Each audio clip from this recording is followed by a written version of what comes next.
And when he had spoken these things while they beheld, he was taken up, and a cloud received him out of their sight. This is a description of the Messiah being taken up in one of these chariots, in one of these clouds of heaven. And when he had spoken these things while they beheld, he was taken up, and a cloud received him out of their sight.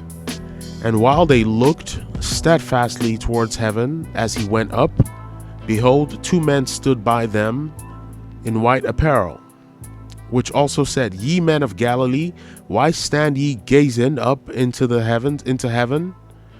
The same Yahushai which is taken up from you into heaven shall so come in like manner as ye have seen him go into heaven. So he's coming with the clouds. He was taken up with the clouds. He's coming back with the clouds, the chariots of Israel. The Most High, our Messiah is coming. That time is coming. This is the book of 2nd Ezra, chapter 13, verse 1. And it came to pass, after 7 days I dreamed a dream by night, and lo, there rose a wind from the sea, that it moved all the waves thereof.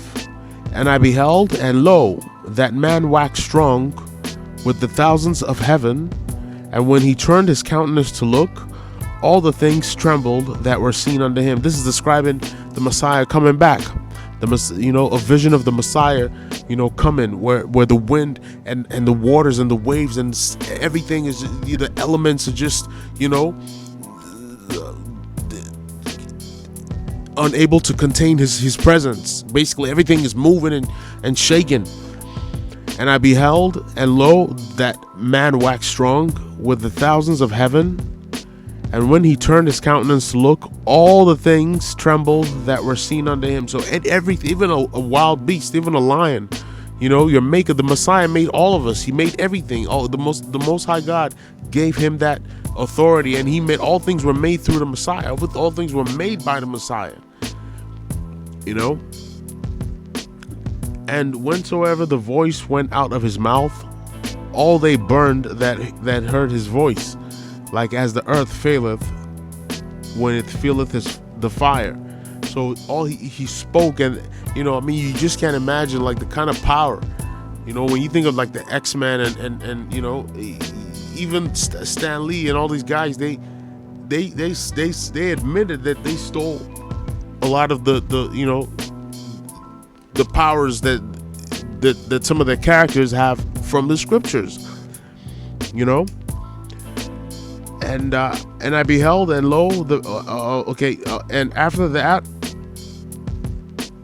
this I beheld, and lo, there was gathered unto a multitude of men out of number from the four winds of the heaven, to subdue the man that came out of the sea. So, the armies are going to come after the Messiah. During the Third World War, when it's in full swing, when the Messiah comes, they're all going to turn, to fight him, to try to take him down. And he's a so-called black man. He's what you would call a so-called black man. And whensoever the voice went out of his mouth, all they burned that heard his voice, like as the earth faileth when it feeleth the fire. And after this I beheld, and lo, there was gathered together a multitude of men out of number from the four winds of the heaven, to subdue the man that came out of the sea. So they're going to try to subdue him. When it says he came out of the sea, it doesn't mean he necessarily, it's like when you describe a sea of something, it was a sea of whatever, bees or whatever, right?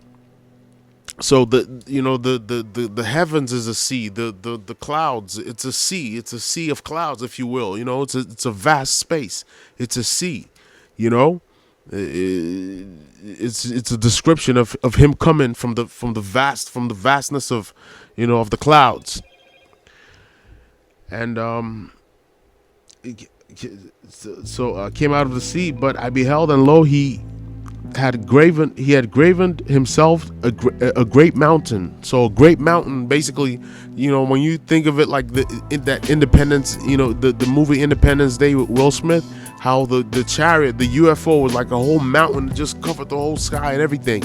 Yeah, that's exactly, but I beheld, and lo, he had graven himself a great mountain and flew upon it. He graven himself a great mountain and flew upon it.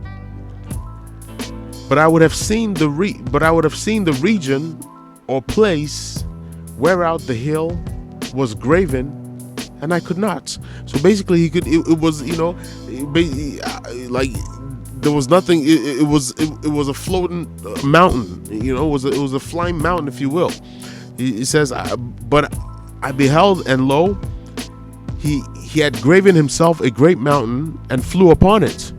But I would have seen the region or place whereout the hill was graven, and I could not.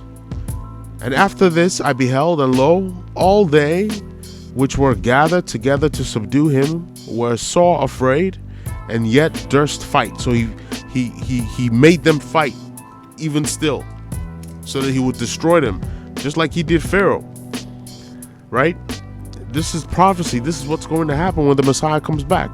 And lo, as he saw the violence of the multitude that came, he neither lifted up his hand, nor held sword, nor any instrument of war, but only I saw that he sent out of his mouth as it had been a blast of fire, and out of his lips a flaming breath, and out of his tongue he cast out sparks and tempests. Can you imagine this? This is like some X-Men type stuff.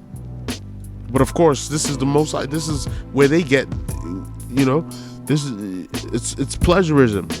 They pleasurize the scriptures, the powers of the Messiah. And they were all mixed together, the blast of fire, the flaming breath, and the great tempest, and fell with violence upon the multitude which was prepared to fight, and burned them up every one, so that upon a sudden of an innumerable multitude nothing was to be perceived. So all of them, the whole army was evaporated, turned into smoke. But only dust and smell of smoke. When I saw this, I was afraid. This is, this Ezra is describing the vision that he saw of the Third World War that is going to come, that is going to occur, and Messiah coming back when they all turn to him, and he deals with them.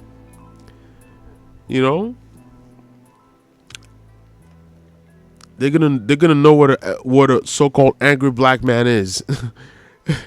Afterward saw I the same man come down from the mountain, and call unto him another peaceable multitude.